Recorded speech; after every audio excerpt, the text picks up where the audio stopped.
السلام عليكم يا شباب. طيب انا بس هستنى حد يجي لايف عشان بس يأكد لنا الصوت شغال ولا لا كويس. فخلينا كده نستنى نشوف مين موجود. لغاية دلوقتي مفيش حد. اوكي. طيب اوكي. طيب في حد جه اهو. طيب يا ريت بس اللي بيشوف يقول لنا في الصوت واصل كويس ولا في مشاكل.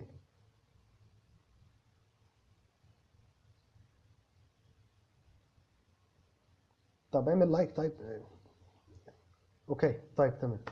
طيب اهلا وسهلا يا خالد. طيب جالي بعض الكويستشنز. احنا مع بعض دلوقتي عشان خاطر نجاوبها ونشوف الناس محتاجة ايه. لو برضه حد عنده كويستشن ولا اي حاجة يعني يا ريت بس يشرفنا بيه في الكومنت يعني. طيب اول سؤال عندنا روان عبد الله طلبت تعرف ازاي نقدر نستخدم used to. used to. طيب انت عامة لما بتكون مثلا عندك عادة معينة كنت بتعملها زمان او حاجة انت كنت متعود ان انت بتعملها فبتقول مثلا I used to study hard, I used to play tennis, I used to play football. فده معناه ان انت كنت بتعملها زمان وخلاص بطلت ان انت تعملها. تمام. فازاي استخدمها؟ استخدمها في الحاجات اللي انا كنت بعملها زمان in the past and I'm not doing them or I'm not doing it anymore. ما بقيتش اعملها خلاص. بطلت اعملها. يعني انا مثلا كعمر آه، I used to ايه اللي انا كنت بعمله زمان. لا يعني ممكن مثلا جيتار.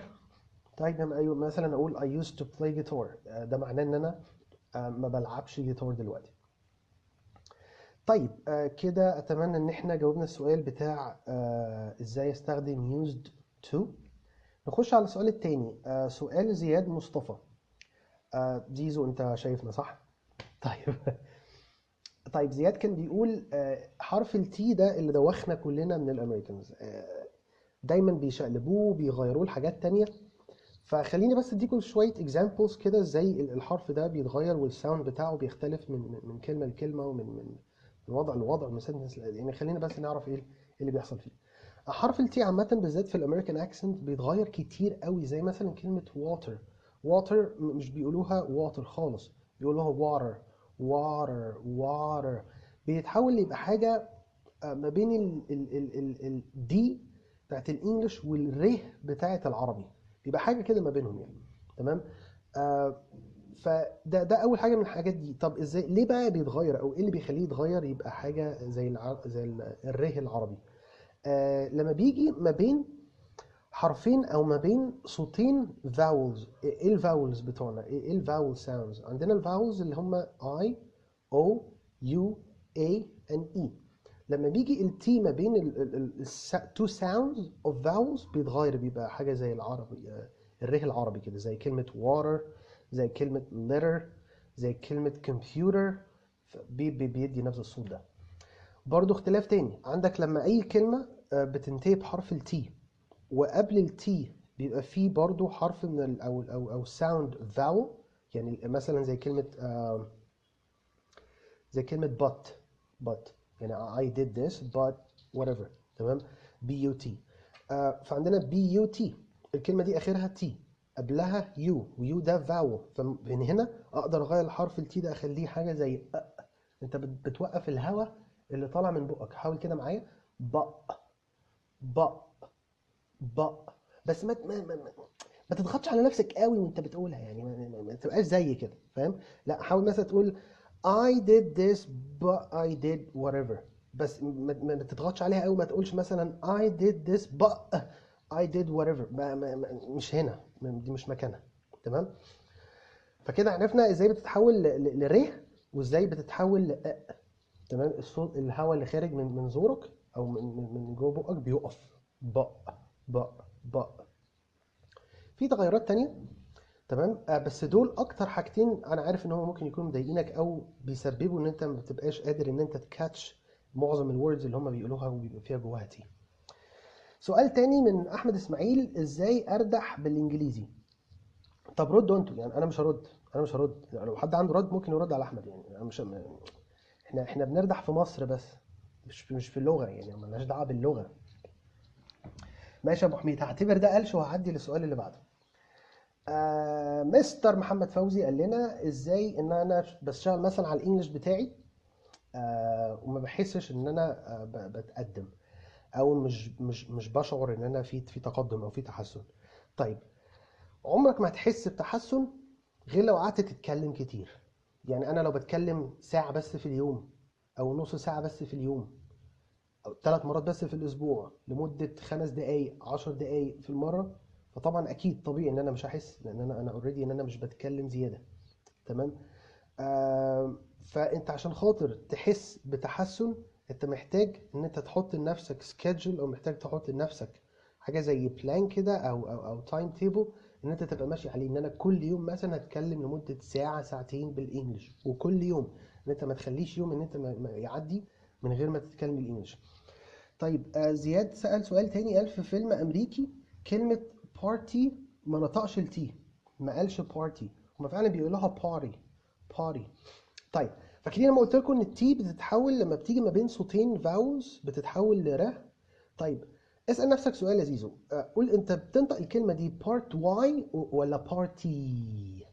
احنا بننطقها بارتي، فبالتالي الساوند بتاع الواي بقى حاجة زي الاي، صح كده؟ فاحنا لو حولنا الواي لاي، تمام، هتبقى باري باري باري. وبرده في الكلمه دي بيقوموا شايلين حرف الار اللي قبل التي، رخامه. هنعمل ايه؟ هنعمل ايه؟ مش بايدينا. تمام.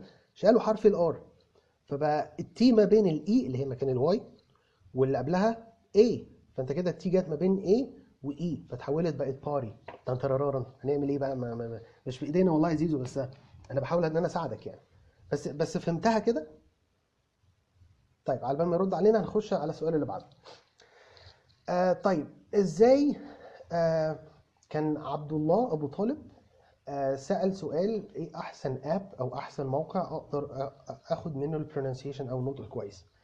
بص، في ديكشنري انا بحب قوي اتعامل معاه، اسمه thefreedictionary.com، وبعد ما اقفل الفيديو هكتب لك اللينك بتاعه على يعني في كومنت من الكومنتس. اسمه thefreedictionary.com. وبرده ليه اب على الاندرويد والايفون عشان لو حبيت ان انت تستخدمه. والحلو فيه ان انت ما تحط الكلمه بيديك البرونسيشن الامريكان والبريتش، بيديك الاثنين مع بعض. علمين كده، هتدوس على العلم الامريكان هينطق لك البرونسيشن الامريكان، وتدوس على العلم وبعدين. تمام. طيب، السؤال اللي بعده ضحى قالت ازاي ابقى فلوينت قوي في الانجليش لدرجه ان انا ممكن مثلا اقعد 3 4 ايام بتكلم بالانجليش. عمرك ما توصلي للمرحله دي غير لو قعدتي 3 4 ايام تتكلمي بالانجليش. يعني هي بتيجي نتيجه لنفس الفعل. يعني انا ما ينفعش ان انا كل يوم اذاكر 10 دقائق وبعد ال10 دقائق دي اجي احاول ان انا اتكلم لمده 6 ساعات. بالمنطق برضو، لكل فعل رد فعل مساوي له مهم. تمام. مش عارف اسمها ايه، بس ما علينا. فانا عشان خاطر اوصل ان انا ابقى فلوينت جدا في الانجليش، لازم ان انا اتكلم جدا ان انجلش، ان انا اتكلم بالانجلش كتير قوي. طب هنا يجي سؤال: طب اتكلم انجلش فين؟ او اتكلم انجلش كتير قوي فين؟ طيب، انت لو مش من النوع اللي بيحب الكورسات، في اونلاين ابلكيشن انا ذات نفسي كنت بستخدمه، اسمه بال توك. بال توك.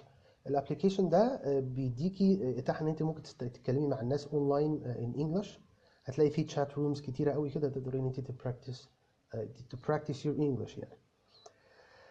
طيب، السؤال اللي بعده من خالد رمضان: how to learn English عشان ان انا اتكلم بيه مش بتعقيدات، هو مش عايز حد يشرح لي جرامر. بص يا خالد، احنا عندنا مكان اسمه جيت واي يونيفرس. جيت واي يونيفرس احنا بنعلم الناس، ما بنديلهمش تعقيدات. يعني انا ذات نفسي انا كتيتشر، انا مش بشرح جرامر. انا مش بقول لك am is or plus verb plus ing والكلام ده كله. لا خالص. انا بديها لك، بعيشك اللغه ذات نفسها، بعيشك الجرامر رول، مش ان انت تفهمها، لان انت مش محتاج تفهمها، انا مش محتاج افهمها. هنا في العربي لما بنيجي نتكلم احنا ما بنتكلمش بالجرامر، احنا مش فاهمين جرامر العربي عشان نتكلم بيه، مش محتاجين. احنا بس بندور على الاحساس اللي احنا عايزين نوصله، والكلام بيطلع fluently او بيطلع automatically مننا. فازاي ان انت تعمل ده؟ على النت مش هتلاقي حاجه تفيدك في الموضوع ده قوي، مش هتلاقي حد او مكان او ويب سايت بيشرح لك الجرامر رول من غير تعقيدات، او من غير ما يديك الفورميشن او التكوين بتاعها او حتى اسمها. حاجه مثلا زي فيوتشر بيرفكت. ايه الفيوتشر بيرفكت ده؟ ببقى عايز ارجع وانا بقول فيوتشر بيرفكت. تمام، انا فاهم انا اعرف استخدمه ازاي. فعشان تحصل على حاجه زي دي عندك تو اوبشنز. يا اما ان انت تاخد الجمل دي زي ما هي كده من الافلام وتحاول تعمل عليها انت اكزامبلز مرتبطه بحياتك وبحاجات اللي انت بتعملها في حياتك، او ان انت طبعا شرفنا في جيت يونيفرس. عامه انا برضو الانجليش بتاعنا اتعلمته من الافلام والاغاني يعني. تمام، فانت مش هيبقى صعب عليك ان انت تعمل حاجه زي دي. طب زياد بيقول في طريقه ان احنا بنتفرج على مسلسلات اجنبي لتعليم اللغه وبتبقى مترجمه، بس احيانا بنلاقي امريكان واحيانا بريطاني وفي اختلاف لهجه. مين نركز عليه في الاول عشان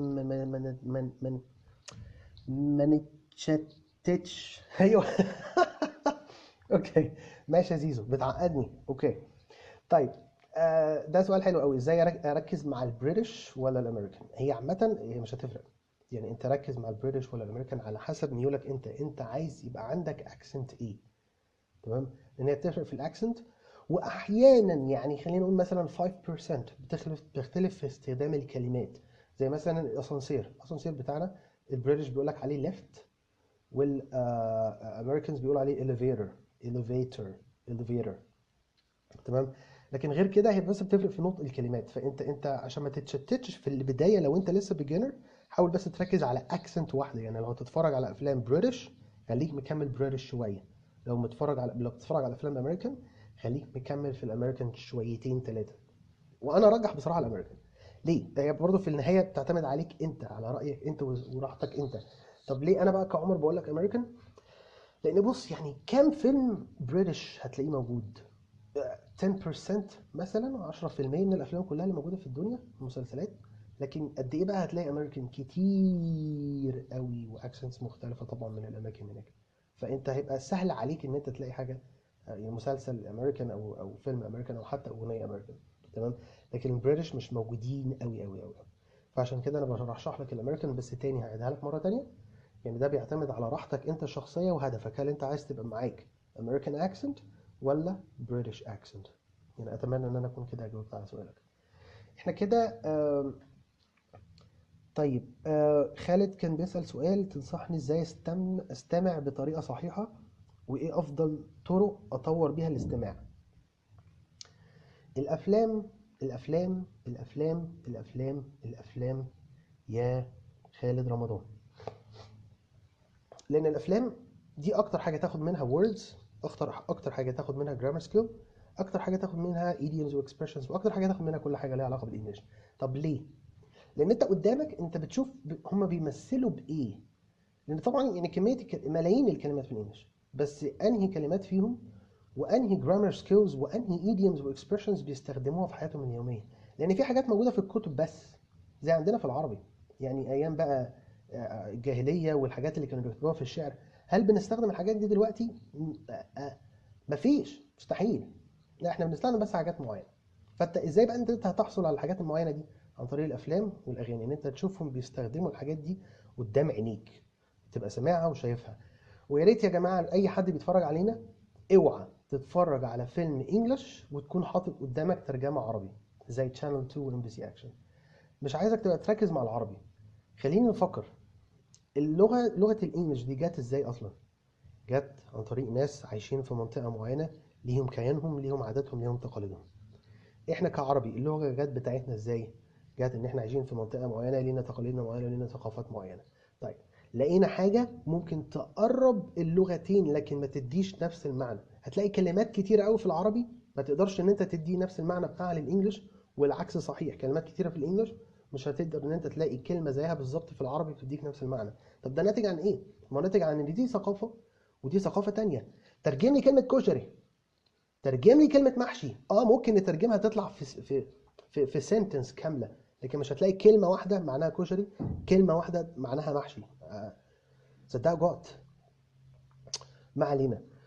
مش هتلاقي كلمة واحدة تديك نفس المعنى، لكن هتلاقي شرح. طب ده ناتج عن ايه؟ ناتج عن احنا ثقافتنا وعيشتنا وعاداتنا وتقاليدنا مختلفة خالص عنهم. فانت الترجمة دي هتأذيك. ده اللي بيخلي ده اللي بيخليك تقف تعمل طول ما انت بتتكلم، لان انت بتحاول تترجم من عربي لانجلش، وتقوم حاطط عليه جرامر ومظبط الاستراكشر بتاعت الجمله، يعني تحط فين مين فين، مظبط الاستراكشر، بعد كده تحط شويه pronunciation وتطلعهم في اكسنت. فلازم طبعا هتلاقي نفسك بتباز وتعمل في النص. لو عايز ده ما يحصلش، ما تترجمش خالص من عربي لانجلش او من انجلش لعربي، الا لو انت ناوي تشتغل مترجم، دي حاجه تانية بقى. لكن لو انت بس عايز تبقى فلوينت سبيكر، عايز بس تتكلم انجلش وخلاص، ما تترجمش خالص. طيب يا عم عمر، انا دلوقتي احيانا بقوم حاطط الكلمه في انجلش ديكشنري مثلا، اترجم من انجلش لانجلش وما بفهمش. طيب اعالج الموضوع ده ازاي؟ مفيش حاجه في البدايه مش صعبه، مفيش حاجه في البدايه مش صعبه. هي في البدايه هتبقى صعبه شويه، بس معلش انت بعد كده هتاخد على الموضوع، وبالنسبه لك بعد كده يوم ما تيجي تقرا كتاب بالانجلش انت هتفهمه من اول بصه. يعني انا كعمر، انا زمان كان بيقابلني مشكله لما ايام ما كنت بترجم من انجلش لعربي ومن عربي انجلش، كنت باجي مثلا اقرا حاجه محتاج اقراها مرتين ثلاثه ورا بعض عشان اعرف هي بتتكلم عن ايه، لان انا ما قدرتش افهمها من اول مره. بس عودت نفسي ان انا افهم الحاجه من انجلش لانجلش على طول، عشان يوم ما اقرا الحاجه لاول مره افهمها على طول. طب زياد بيقول لنا اكتر حاجه بتضايقنا في فهم الانجليش ان الناس دي بتاكل الكلام بطريقه مستفزه، يحسسوك انهم مش عايزين حد يفهم لغتهم غيرهم. احيانا بسمع جمله كامله في كلمه واحده. نعالج ده بايه؟ بص، عندنا في جيت واي انا بدرس بنفسي حاجه اسمها سينما سيشن. سينما سيشن دي ده بقى شغلي انا، اللي هو باخد لك الكلمه او باخد لك الجمله من فيلم، وانت ما بتسمعهاش عدت كده، حاجه عدت. طب عدت ازاي وليه ما فهمتهاش؟ انا ببقى واخدها مقسمها ومسمعها لك تاني ببطء جدا، وبقعد بقى اشرح لك طب الساوند بتاع التي هنا اتغير لايه وما اتغيرش لايه، واتغير ليه، وامتى استخدمه تاني في حاجه زي دي. واقعد هكذا هكذا هكذا هكذا لغايه ما نوصل في الاخر يبقى معانا شويه رولز او شويه سيكريتس تقدر بعد كده تفهمنا ازاي نقدر نفهم الناس دي على طول من غير آه يعني من غير تعب او من غير الكلام ده كله. طب انت لو عايز تعمل ده بقى في البيت، لما يقولوا حاجه مثلا مستفزه بالنسبه لك، لو انت على اللابتوب، يعني لو بتتفرج على فيلم على اللابتوب، لو قالوا حاجه مستفزه وانت ما فهمتهاش، تمام، حاول تاخد الحته دي وتعيدها ببطء. في برنامج اسمه VLC، تاني VLC، ده بلاير، حاجه زي ميديا بلاير كده. ده بيتيح لك ان انت تشغل الحاجه ببطء. ممكن ميديا بلايرز تاني بيعملوا نفس الكلام، بس ده اللي انا بستخدمه يعني. فلما تشغلها ببطء هتقدر ان انت تكاتش حاجات اكتر. اوكي، الفرق بين نطق كلمة pen و pen، مفيش أي نطق، مفيش أي difference خالص يا خالد. هي نفس ال pronunciation pen و pen. pen اللي هو الدبوس، pen اللي هو القلم. طيب لما هم يقولوا استخدموها في جملة، هعرف أفرق بين pen و pen إزاي؟ في السياق. يعني مش هاجي أقول لك مثلا يا خالد خد الدبوس ده اكتب بيه، تمام؟ مش هقدر أقول لك مثلا خد يا خالد ادي الآية او ادي الفاطمة او ادي المحسن او ادي العيشة او ادي السامية القلم ده هتحطه في الاشارب بتاعها، فاهم؟ في الكونتكست، يعني هتفهمها من السياق بتاع الجملة ذات نفسها. طيب احنا كده جاوبنا كل الاسئلة، يبقى احنا كده في الفيديو ده فهمنا ازاي نستخدم use to. جاوبنا على سؤال زياد مصطفى، ازاي حرف التي بيتغير. جاوبنا على سؤال احمد اسماعيل لما قال ازاي اردح بالانجلش. يعني انا عيب ان انا ارد عليك في فيديو زي ده، هسيب الناس هي اللي ترد عليك. محمد فوزي سأل ازاي اشتغل انجلش واحس بالتقدم بتاعي، ان انت تتكلم اكتر اكتر اكتر اكتر اكتر. احسن اب ان هو يدينا pronunciation لعبد الله طالب ابو طالب. احنا قلنا ان انا بعد الفيديو ده ان شاء الله هحط لك اللينك بتاع الديكشنري اللي هو ده freedictionary.com عشان تقدر انت تنزله على الموبايل بتاعك. ضحى كانت عندها سؤال ازاي ابقى فلوينت قوي في الانجليش، ان انت برضه تقعدي تتكلمي كتير قوي قوي قوي قوي قوي، وكل 3 شهور هتحسي بتغيير جذري. يعني انت بعد شهر هيبقى فيه تغيير بس مش هتحسي بيه قوي، بعد شهرين هيبقى فيه تغيير هتحسي بيه سنه، بعد كل 3 شهور هتحسي بتغيير جذري جذري جذري جذري وهكذا. تمام. طب اقعد بقى قد ايه اتعلم؟ بعض الناس برضه يبقى عندها السؤال ده، طب انا قدامي قد ايه عشان ابقى كويس في الانجليش؟ والله هي بتعتمد، يعني انت لو ذاكرت او براكتست الانجليش بتاعك يوميا مثلا من 4 ل6 ساعات، اكيد انت في خلال 6 شهور هتبقى عملت تقدم فظيع. لو كل يوم بتتكلم او بتبراكتس الانجليش بتاعك 10 دقايق مثلا في اليوم، اكيد محتاج مده اطول فيا، يعني نسبه وتناسب. كان في برضه سؤال لخالد رمضان، ازاي اتعلم من غير complications ومن غير تعقيدات، زي ما قلت لك عن طريق الافلام او ان انت شرفنا طبعا في جيت واي يونيفرس. طب عبد الله ابو طالب بيقول هل في حاجه اونلاين او اب اقدر اسمع من عليهم نطق سليم للكلام؟ مش فاهم قصدك، يعني قصدك مثلا جمله كامله ولا كلمه بس، ان انت بس عايز تسمع الكلمه دي؟ انت لو عايز تسمع الكلمه دي بس، انا زي ما قلت لك هو اسمه thefreedictionary.com. بس لو في حاجه تحط لها الجمله كامله كده وتسمعها، ممكن جوجل ترانزليت تقوم حاططها وتسمع اللي هم بيقولوها. بس انا ده ما حبذوش قوي، لان احيانا بيبقى اللي بيتكلم ده ماشين، روبوت، مش بني ادم، فممكن ما يكونش، مش هيربط الكلام زي ما انت فاهم يعني. تمام. بس ما فيش للاسف اب يقول لك على حاجات كامله، يعني ما يقرالكش مثلا حاجه كبيره. تمام. لكن كلمه بس كده لوحدها ممكن thefreedictionary.com. تمام. اتمنى ان انا اكون افدتكم يا شباب والله، وانا كنت سعيد جدا ان انا قدرت ان انا اتواصل معاكم كده النهارده. وده على فكره اول فيديو لايف نعمله في البيج دي، ف اتس ماي اكستريم اونر والله وبليجر ان انا اقدر اجاوب على الاسئله بتاعتكم. ولو في اي وقت عايز نعمل فيديو عن اي حاجه معينه، معلش اصل داخل على برد خالص.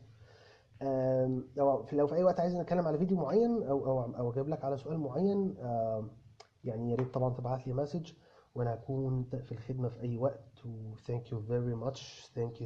thank you very much. ربنا يخليك يا زيزو. ربنا يجعله في ميزان حسناتنا جميعا يا رب، واتمنى لكم التوفيق يا شباب. وتاني لو حد عنده اي سؤال في اي وقت، يا ريت يشرفني بمسج، وانا تليفوني مفتوح دايما دايما دايما. ف thank you so much again and see you later. بيقفل ازاي البتاع ده؟